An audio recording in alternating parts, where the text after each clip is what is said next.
Hey guys, welcome to GardenObsessions. So today I have a pretty quick video for you. Last year I had an impulse buy and it was this Espalier Apple Tree.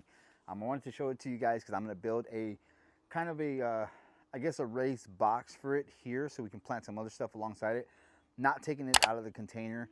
So I'm just building around it and filling the sides with some soil so we can put something in there and have a nice little look back here. As most of you know, we have a smaller garden, so you know, I got the kid in the background playing. He's playing with his little monster trucks. But just so, like I said, as most of you guys know, we have a small garden. So when I bought this Espalier Apple Tree, you know, I, like always, buying plants, I'm not thinking. So I went ahead and bought it. And, you know, we questioned of where we were going to put it.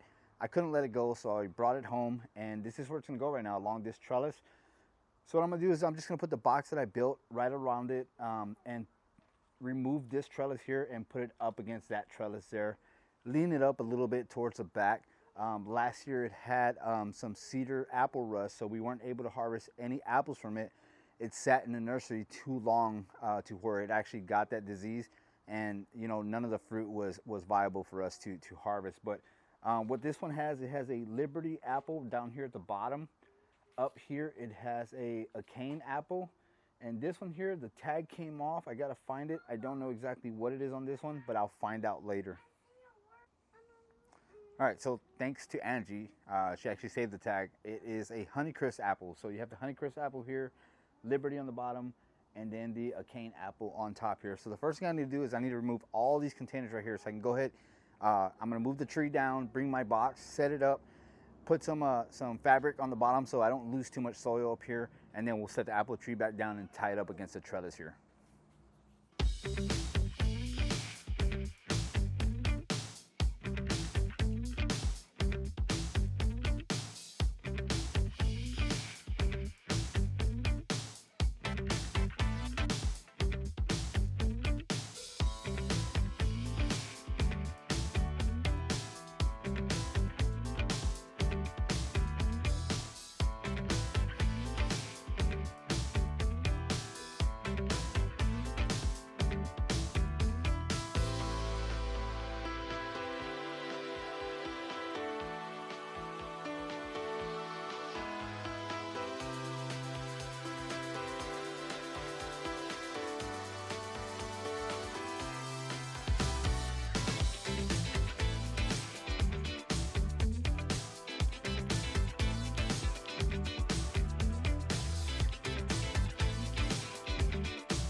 All right, so I put my fabric in there, like I said, because I'm gonna fill the sides up with soil, but I don't want to lose a lot of the soil to watering, hence the landscape fabric. I'm still gonna lose some, but not as much with that fabric on the very bottom. It's gonna seep some out to the side, but we'll just keep on, you know, refilling that as we lose some soil throughout the season. And we're back, and it's been a couple days because sometimes when you have a project in mind that you're looking forward to, you actually come face to face with reality. When you start putting your projects together, unfortunately, I was thinking about actually leaning this guy back and tying it to the trellis there, but after putting it together and kind of leaning it back a little bit, I didn't want to put so much stress on it by leaning it too far back and attaching it to this trellis. Another thing too is I'm not going to get enough air circulation in the back here, so we're not going to go ahead and do that. We're going to leave it in the trellis here. Another thing is with these trellises, when you do an Espalier against a wall, you want to be able to put some type of blocking behind your trellis or build your trellis out from the wall at least 5 to 6 inches to give it some of that air circulation in the back. So we're not going to do that today. We're just going to actually leave it in this trellis and just give it the illusion of it being on the wall with the trellis still behind there. We put the box in, we moved all the plants. Angie has put these nice decorative terracotta plants here, and it actually looks beautiful. Gives it kind of that Gardenalia style and look to the garden back here, which is going to be great.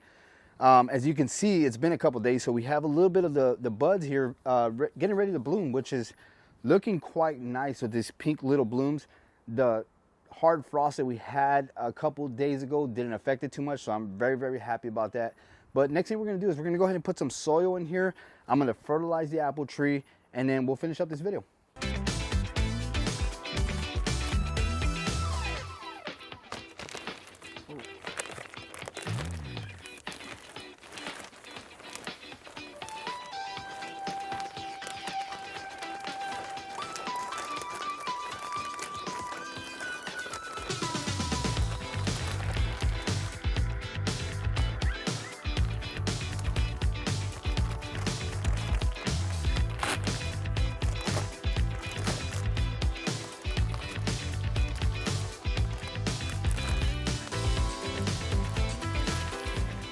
All right, so as I'm filling this box up with soil, one thing I do want to note is that the tree is staying in the container.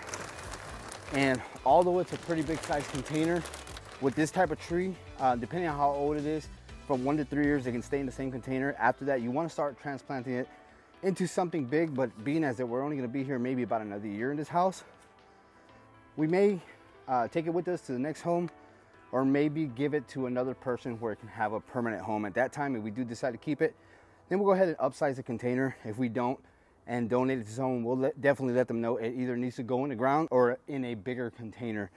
But for now, again, it's gonna stay here. The reason I'm filling up with soil, as I stated before in the beginning of this video, is we plan to plant some other plants around the apple tree, something that's definitely gonna be compatible with it, as to not get any more diseases or anything like that with the apple tree, but something that's gonna look absolutely beautiful and nice here.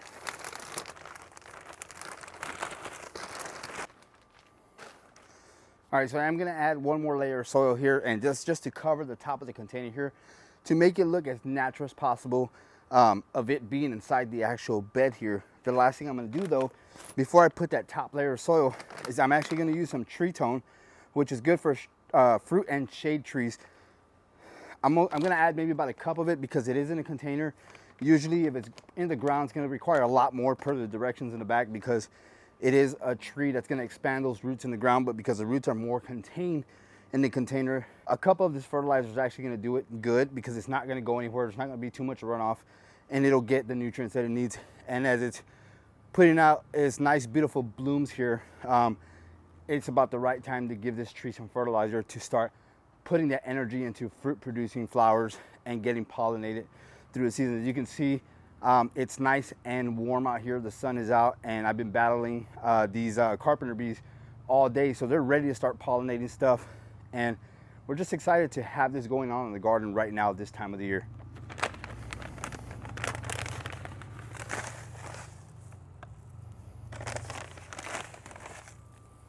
I'm just going to scratch it in just a little bit, even though I'm going to put a top layer of soil on here. That way when we do water it, it starts to get down inside those roots there. All right, and the last thing to do is obviously give this guy plenty of water, since he's in a huge container. We will connect some drip back here to this guy, so when we do turn on the drip system, he gets plenty of water. But I'm gonna give it about 3 gallons right now. Let it settle. I fully expect it to settle because it's a container and then the soil's on the outside. I expect it to make its way into the crevices and cracks and actually settle down a little bit. But again, that's gonna do it for the video, guys. I hope you enjoyed it. Just wanted to do this quick planting on this Espalier tree so you guys can see what we're doing and how we're making the backyard look here. Again, like I said, that nice looking style back here is kind of a GardenObsessions style. And we have plenty more to add in this garden coming this season. When we receive a lot of our other plants, we're gonna have plenty to share with you. We hope to share these beautiful apples this year with you. I know last year we didn't get that opportunity to do it because, again, like I said, I bought the tree late in the season, and it had already developed some diseases. So some of the apples that were forming already had some of that copper rust looking disease to it. But again, we hope to share the fruits of our labor later this year. And that's gonna do it for the video, guys. I hope you enjoyed it, and we'll see you in the next one.